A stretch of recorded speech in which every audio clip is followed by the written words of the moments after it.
Pastors అంటున్నారు మేము పోటీ చేస్తాం రాబోయే సర్పంచ్ ఎన్నికల్లో, పాస్టర్స్ చెప్తున్నారు మేము పోటీ చేస్తాం రాబోయే ఎమ్మెల్యే ఎన్నికల్లో. మా ఓటు ఒక్క ఓటు ఈ రాజకీయ పార్టీలకు పడ్డా మేము వ్యభిచారం చేసినట్లే.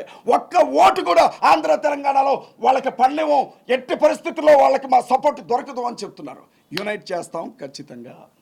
ఇంకొక విషయం చెప్తాను, అవి చెప్పనా. నన్ను అరెస్ట్ చేసిన విషయం మీ అందరికీ తెలుసు. మీకు చాలా అనుమానాలు ఉంటాయి, మీరు నన్ను చాలా ప్రశ్నలు అడుగుదామని ఫిక్స్ అయిపోయి ఉంటారు. ఆల్రెడీ మేనిఫెస్టో తయారై ఉంటుంది మీ దగ్గర, నాకు తెలుసు ఆ విషయం. నన్ను ఎందుకు అరెస్ట్ చేశారో చెప్తాను. ఫస్ట్ అరెస్ట్ చేయొచ్చో లేదో తర్వాత సంగతి. ఒక యూట్యూబ్ ఛానల్లో డిస్కషన్ జరుగుతుంది. రాధా మనోహర్ దాస్ అనే ఒక వ్యక్తి బైబిల్ గ్రంథాన్ని బొకడా బైబిల్ అన్నాడు. నేను ఈ పదాలు ఉపయోగించకూడదు, నన్ను క్షమించండి. అదే బైబిల్ గ్రంథాన్ని, అమ్మ ఆడబిడ్డలు ఉన్నారు నన్ను మన్నించండి, మీ బ్రదర్ అనుకోండి, లంజల పుస్తకం అన్నాడు బైబిల్ గ్రంథాన్ని. అదే బైబిల్ గ్రంథంలో ఉండే మరీని యేసుక్రీస్తు ప్రభు తల్లి వ్యభిచారం చేసి కన్నది అని చెప్పి మాట్లాడినప్పుడు నేను ఏమన్నానంటే, అరే నాయన బైబిల్లో భూత పుస్తకం అంటున్నారు మీరు, మరి మీ గ్రంథాల్లో ఉన్నాయి ఏంట్రా అని చెప్పి ఆ గ్రంథంలో ఆ గ్రంథ రచయిత రాసిన ఓ చిన్న విషయం చెప్పానండి నేను. దానికి ఒక కేసు నమోదు చేశారు. నేను కల్పించింది కాదు, ఎటకారం చేయలేదు, నేను ఉన్నదే చెప్పాను. ఒక కేసు. రెండో విషయం ఏంటో తెలుసా, బైబిల్ గ్రంథాన్ని బోధించే ఒక మత బోధకుడిని నేను. బైబిల్ గ్రంథంలో యేసుక్రీస్తు ప్రభువు అనేవాడు ఆత్మ తప్ప ఆయనకి విగ్రహం ఉండదు అని బైబిల్ చెప్తుంది. 66 పుస్తకాల్లో ఎక్కడా విగ్రహారాధనకి బైబిల్ ఒప్పుకోదు.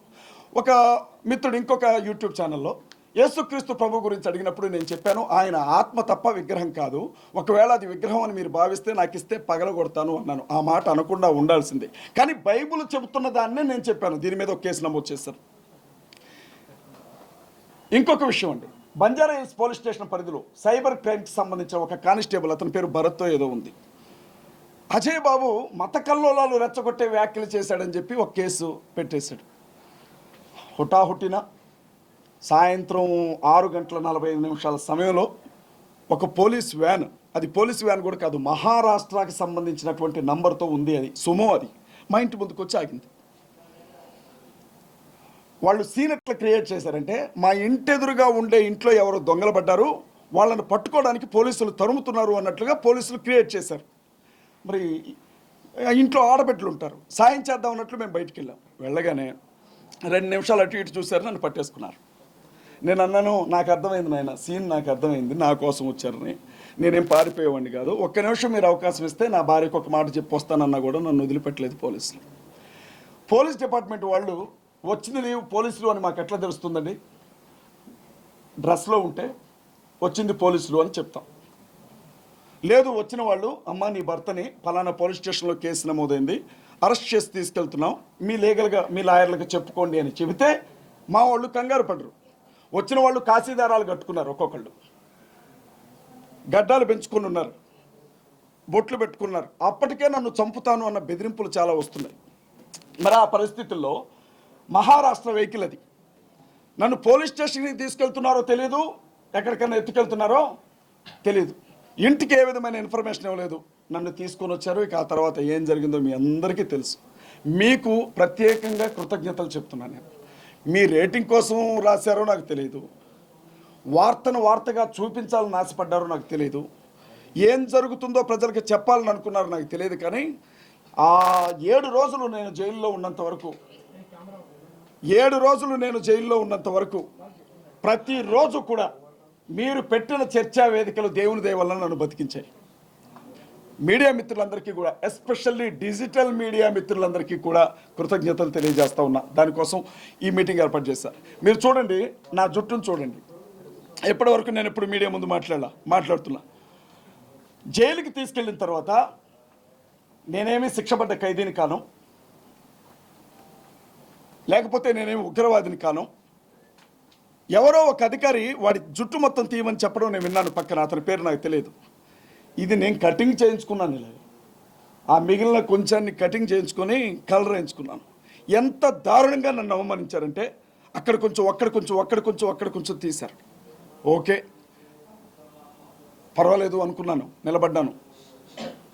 నన్ను జైళ్ళ శాఖకి సంబంధించిన ఒక అధికారి నన్ను చూడడానికి వచ్చాడు, అతని పేరు నాకు తెలియదు. ఆఫీస్లో కూర్చొని ఖైదీలందరితో పాటు నన్ను పిలిపించారు. నేను వెళ్ళాను. వెళితే కాళ్ళకుండా చెప్పులు తీయించారు నాతో. ఎర్రటి ఎండలో నల్లరాతి బండ అది. ఆ బండ మీద నిలబెట్టారు పావుగంట సేపు. వచ్చిన వ్యక్తి ఏ కేసులో వచ్చావు అని అడిగాడు. సార్ కమ్యూనల్ ఇష్యూ అన్నాను. అక్కడ మొదలుపెట్టాడండి లానా కొడక అనుకుంటూ. నోటికి ఎన్ని మాటలు వస్తాయి అన్ని మాటలు తిట్టాడు. అతను క్రైస్తవులను తిట్టాడు, ముస్లింలను తిట్టాడు, అందరినీ తిట్టాడు. నేనేమంటున్నానంటే, మీకు ఆర్ఎస్ఎస్ భావజాలం అంతుంటే కాకి డ్రెస్ వదిలేసి కాషాయ బట్టలు కట్టుకొని తిరగండి. నేనే తప్పు చేయలే. నన్ను నోటుకొచ్చినట్లుగా నా తల్లిని కూడా తిట్టాడు అతను. చాలా ఇబ్బంది పడ్డానండి. ఇంకో విషయం కూడా మీడియా మిత్రుల ద్వారా నేను ప్రజలకు చెప్పాలి. నన్ను అరెస్ట్ చేసి తీసుకొని వెళ్ళినప్పుడు నేను నైట్ డ్రెస్ నైట్ ప్యాంట్ మీద ఉన్నాను. 5 రోజుల పాటు మేడం అవే డ్రెస్లో ఉంచారు నన్ను. ఒక్క జత నా బట్టలు ఇవ్వమంటే ఇవ్వలేదు నాకు. 5 రోజులు. నా తోటి ఖైదీలందరూ చెప్తారు. కటింగ్ చేసిన తర్వాత ఒళ్ళంతా షర్ట్ గుచ్చుకుంటూ ఉంటే ఒక్క షర్ట్ తెచ్చుకుంటా సార్ అంటే ఊరుకోవాలా. నేనేం తప్పు చేశానండి? క్రైస్తవులు కూడా మనుషులే, బ్రతకనివ్వండి అని అడిగాను. ప్రవీణ్ పగడాల గారి మరణం వెనకున్న రహస్యాలేంటో బయటికి రావాలి అన్నాను. మీరు మమ్మల్ని తిడితే ఊరుకోము, మేము కూడా భారతీయులమే, మాకు హక్కులు ఉన్నాయని అడిగాను. ఇది నేను చేసిన తప్ప? ఇంత జరిగాక 5 రోజుల పాటు పోలీస్ కస్టడీకి కావాలని అడిగారు నన్ను పోలీసులు. నేనేం చేశానో నాకు ఇప్పటికి అర్థం కావట్లా. మీకేమన్నా అర్థం అయితే చెప్పండి. 5 రోజులు పోలీస్ కస్టడీకి అడిగారు నన్ను. ఏం చేద్దామని? చంపేద్దామని. ఎక్కడికక్కడ ఇంత ఈ ఎంటైర్ ఎపిసోడ్లో నేను బయటకు వచ్చాను అని అంటే ఆ జడ్జి గారికి నేను కృతజ్ఞతలు చెప్తా ఉన్నా. ఎందుకంటే ఆ తల్లి అడిగారు, పెట్టిన సెక్షన్లకి ఈ కేసుకి ఏమన్నా సంబంధం ఉందా అని. ఆవిడ పంపించారు. మా లాయర్లు ప్రశాంత్ గారు కావచ్చు, జ్యోతక్క కావచ్చు, ప్రశాంతక్క కావచ్చు, కిరణ్ గారు కావచ్చు, పట్టుబట్టి కొట్లాడి బయటకు పంపించారు. ఇక బయట అభి ఏం చేశాడో మీ అందరికీ తెలుసు. నేను లేను అన్న ఒక్క విషయమే, కానీ 24 గంటలు కూడా నా పనిలోనే ఉన్నాడు అభి. ఏం చేశారు, ఏం జరిగింది? పోలీస్ స్టేషన్ల దగ్గరికి జనం వచ్చారు. మీకు తెలుసా, అర్ధరాత్రి పూట 500-600 మంది తుకారం గేట్ దగ్గరికి వచ్చారు. ఉప్పల్ పోలీస్ స్టేషన్ దగ్గరికి వచ్చారు. స్టేషన్లు మార్చుకుంటూ నాకు అనిపించింది, ఓరి నాయన న్యాయం గురించి మాట్లాడితే ఎంత ఇబ్బంది పెడతారా అని అనిపించింది. నేను ఏడ్చేశాను కదా. ఎందుకు ఏడ్చానంటే, నాకు 2 పిల్లలండి. 1 సంవత్సరంన్నర బాబు, నువ్వు చూసావు కదా తల్లి, 5 సంవత్సరాల పాప. ఆ పిల్లలు నువ్వు వెళ్ళొద్దు డాడీ అని నా కాళ్ళు పట్టుకొని నా పెద్ద బిడ్డ ఏడుస్తుంటే నన్ను లాక్కొని వెళ్ళిపోయారు. అది వీళ్ళు స్టేషన్కి వచ్చి చెప్తే తట్టుకోలేకపోయాను. నేను ఎలా ఉన్నాను, శేషు సినిమాలో రాజశేఖర్ని కానీ చేస్తారే అలా చేశారు నన్ను. జనశాఖ అధికారులకి కృతజ్ఞతలు చెప్తా ఉన్నా. ఆల్రెడీ మా లీగల్ టీం కేసు వేసింది, వాళ్ళ మీద ఎంక్వైరీ జరుగుతూ ఉంది. ఖమ్మం కమిషనర్ గారి మీద, జైలు శాఖ డీజీ మీద హ్యూమన్ రైట్స్ కమిషన్లో కంప్లైంట్ ఫైల్ చేశారట ఎవరో మహానుభావులు. కృతజ్ఞతలు చెప్తా ఉన్నా. ఎంక్వైరీ జరుగుతూ ఉంది. బయటకు వచ్చాను. మళ్ళీ బెదిరింపులు. పోలీసులు ఏమంటారంటే, నేను జైలుకి వెళ్ళడానికి ముందు 5 మీద ఎఫ్ఐఆర్ ఫైల్ చేయించామండి మేము. రాధా మనోహర్ దాస్ ఒకతను, హమారా ప్రసాద్ ఒకతను, లలిత్ కుమార్ సుగ్గుణ ఒకతను, రాజేష్ మహాసేన మహాకూటమి రాజేష్ ఒకతను, ఇంకెవరు మొత్తం వచ్చింది ఆ బ్యాచ్, కరుణాకర్ సుగ్గుణ, హమారా ప్రసాద్. ఈ బ్యాచ్ మీద గౌరవనీయులైన పోలీస్ అధికారులు ఏమంటారంటే, వీళ్ళ పేర్లు తప్ప నాకు ఇంటి అడ్రస్లు తెలియవు కాబట్టి వాళ్ళ ఫోన్ నెంబర్ రాశాను నేను. రాస్తే ఫోన్ నెంబర్లో నుంచి, ఈ నెంబర్ల నుంచి అజయ్ బాబుకి ఏమన్నా కాల్స్ వచ్చాయా లేదా అని చెప్పి చెక్ చేసి ఏ కాల్స్ రాలేదంట. అందుకని చెప్పి కేసు పక్కన పెట్టారట. నేను అందులో ఈ ఫోన్ నెంబర్ల నుంచి నన్ను బెదిరించారని రాయలా, వీళ్ళ అనుచరులు నన్ను బెదిరిస్తున్నారు అని చెప్పి రాసిన. పోలీసులు ప్రాణం పోయే ప్రమాదంలో నేను ఉన్నానని చెప్తే, నేను ఎవరి మీద కేసు పెట్టానో వాళ్ళ మనుషులు, మీరు ఎవరో పాస్టర్ కేసు పెట్టాడు అజయ్ బాబు మీద అనే చర్చ జరిగింది కదా. వాడు పాస్టర్, వాడి పేరు ఆరోగ్యస్వామి. పాస్టర్ జోసెఫ్ కాదు, గడిది గుడ్డు కాదు. రాధా మనోహర్ దాస్ శిష్యుడు అతను, హిందూ అతని చేత కేసు పెట్టించారు. ఇన్ని జరిగాయమ్మా. రాజకీయ నాయకులను చూశాను, పోలీస్ అధికారులను చూశాను, జైలు అధికారులను చూశాను, మీడియా మిత్రులు చేసిన సహాయాన్ని చూశాను, మా అభిని చూశాను. ఖమ్మంలో సభ జరిపాం, కడపలో సభ జరిపాం. మేము ఒక్కటే అనుకున్నాం. ఉన్న విషయం చెప్తా ఉన్నా. ఈ సమయంలో రేవంత్ రెడ్డి గారికి కృతజ్ఞతలు చెప్తూ, మీ కాంగ్రెస్ పార్టీ నాకు ఇచ్చినటువంటి ప్రచార కమిటీ రాష్ట్ర సమన్వయకర్తకి తిలోదకాలు వదిలిపెడుతున్నాను. మీకు దండం, మీ కాంగ్రెస్ పార్టీకి ఒక దండం. నెక్స్ట్ ఎలక్షన్స్లో మీరు ఎలా గెలుస్తారో నేను కూడా చూస్తాను. ఓపెన్గానే చెప్తున్నాను. గౌరవనీయులైన ముఖ్యమంత్రి వర్యులకి, గౌరవనీయులైన రాష్ట్ర మంత్రులకి చెప్తున్నాను. నేను తెలంగాణ యూత్ ఫోర్స్కి రాష్ట్ర అధ్యక్షుడిగా చేశాను.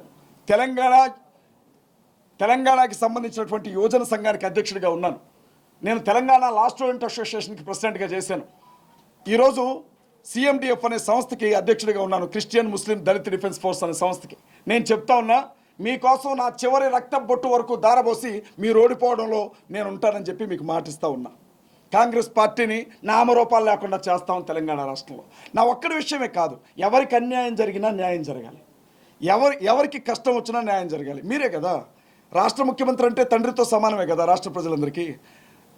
మీరు పట్టించుకోకపోతే ఎవరు పట్టించుకుంటారు? అంటే ఈ స్థానంలో నేను ఉన్నాను, నాకే దిక్కు లేకపోతే ఇక సగటు కార్యకర్తల పరిస్థితి ఏంటి?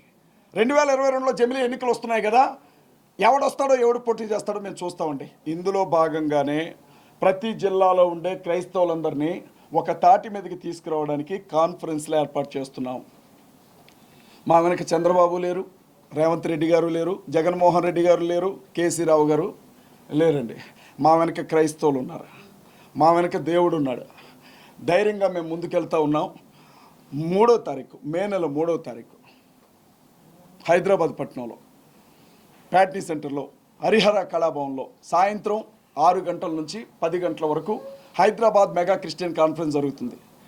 హర్ష కుమార్ గారు చీఫ్ గెస్ట్గా వస్తున్నారు, మాజీ ఎంపీ హర్ష్ కుమార్ గారు. కేఏ పాల్ గారితో నేను మాట్లాడాను ఆల్రెడీ. మీడియా ముఖంగా వారికి కృతజ్ఞతలు చెప్తున్నా, ఎందుకంటే వారు ఎవరో నాకు వ్యక్తిగతంగా తెలియదు. ఆయన తెలుసు, ఆయన హీరో అండి, ప్రపంచ శాంతి దూత, ప్రపంచం మొత్తానికి తెలుసు. కానీ నేను ఆయనకి తెలియడం పెద్ద విషయం, ఆయన నాకు తెలియడం పెద్ద విషయం కాదు.